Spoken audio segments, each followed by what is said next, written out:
Welcome to Fridays Are Awesome. This is CNN 10, and I'm Carl Azuz. Yesterday, British Prime Minister Theresa May came to the U.S. for a two-day visit. She's the first serving foreign leader to speak at the annual Congressional Republican Retreat that's in Philadelphia this year. And Prime Minister May's also the first foreign leader to meet with U.S. President Donald Trump since his inauguration. Britain's widely considered to be America's closest ally.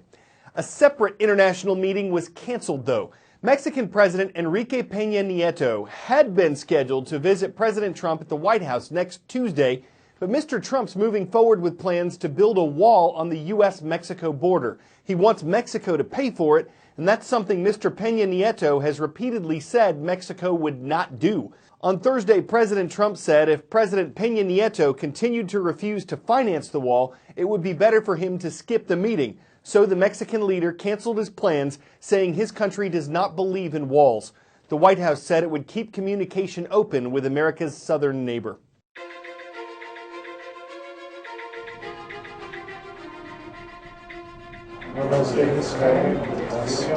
On the border's edge from Nogales, Arizona, several dozen migrants gather for breakfast inside a shelter known as the Kino Border Initiative.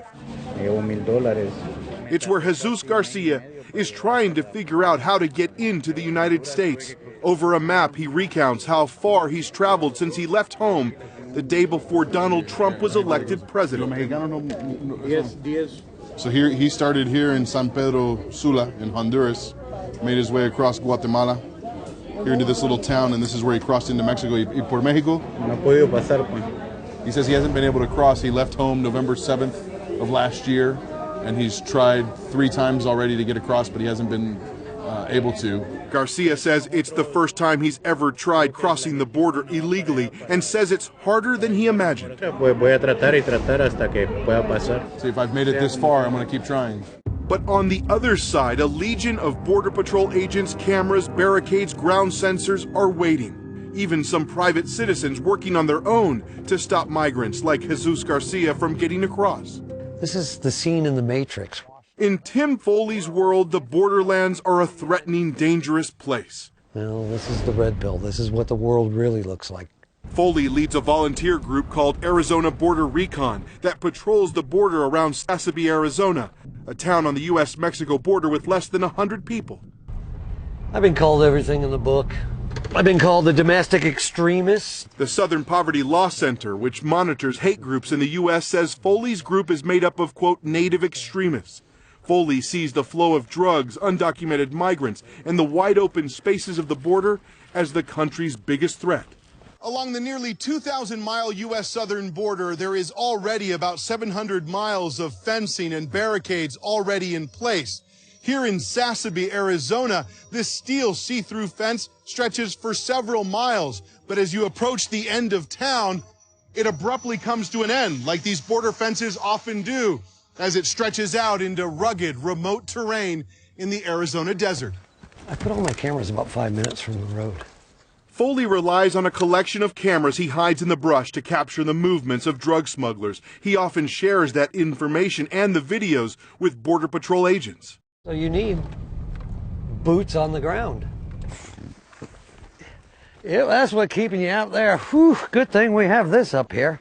Foley voted for Donald Trump and wants to see all undocumented immigrants who've committed crimes in the U.S. deported and additional border agents move closer to the Mexican border. But he's not convinced Trump or anyone else can change the reality he sees.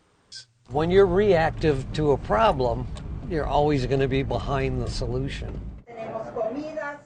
For many, like 18-year-old Marisela Ramirez, they try to come illegally from Mexico. She was caught by Border Patrol with a group of migrants and quickly deported. She wanted to find work in the U.S. to help support her elderly parents. She trembles as she recalls the experience of being smuggled across the border. I asked her if she was going to try to cross again. Her brother is still being detained in the United States. She's waiting for him to get out, and she's not really sure what they're going to do next. So she's waiting for him to be sent back here, and they'll figure out what they're going to do next. It's the cycle that never ends on the border. Chinese New Year is this Saturday. It's often characterized as the largest annual human migration because hundreds of millions of Chinese are headed home to celebrate their country's most important holiday. Of course, it's not just celebrated here, it's observed by Chinese worldwide. And it's not just marked on one day. The festival officially lasts more than 2 weeks. Also known as Spring Festival, the Chinese Lunar New Year doesn't fall at the exact same time every year. It's determined by the occurrence of the second new moon after the winter solstice. That usually falls between January 21st and February 20th on the Gregorian calendar. And as people enter the year 4715 on the Chinese calendar, there's a tremendous amount of traveling being done across the world's most populated country. I'm here at the Beijing railway station in the capital of China as people take last-minute trips for the Lunar New Year. It's just a staggering amount of people traveling at this time of year. More than 100 million Chinese will go on just one day home, mostly using rail like this. More than 1 billion travel across Asia for this holiday. It's a 20-hour train ride, said Tsing. I only get to see the family once a year. I'm getting excited, she says. We can't wait to get home. It's a Chinese tradition to take gifts home. Everyone does it. And they have one more thing stuck away in their bags, the hung bao, or the red envelope. This time we're heading into the Year of the Rooster. They put money in it and give it to family members. People don't just travel here in China, they're traveling across the world. More than 6 million people are leaving China for the new year. It's a big tourist boom as well. David Mackenzie, CNN, Beijing, China. 10-second trivia. Which landmark is also known as Chomolungma? Mount Everest, Ayers Rock, Kilauea, or Timbuktu?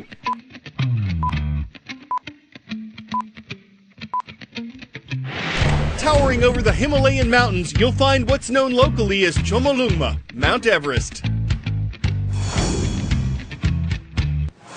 It's the highest point on the planet. Sitting on the border between Nepal and the Tibet Autonomous Region of China, Mount Everest stands at 29,035 feet tall, give or take. Now, why would we say that? Well, the Indian government measured it in 1955 at 29,029 feet. But however tall it was, Everest might have shrunk 2 years ago when a major earthquake struck Nepal. A group of Indian scientists think it might have brought Everest down a few feet. So they want to send a team of about 30 researchers and surveyors to measure the mountain. They'd use GPS and triangulation to do it, and the estimated cost of the project, about $800,000. It takes months of planning, and the scientists have to consult with Nepal and China first. Nepal is already planning its own height survey after claims were made that the earthquake moved Everest's tectonic plate.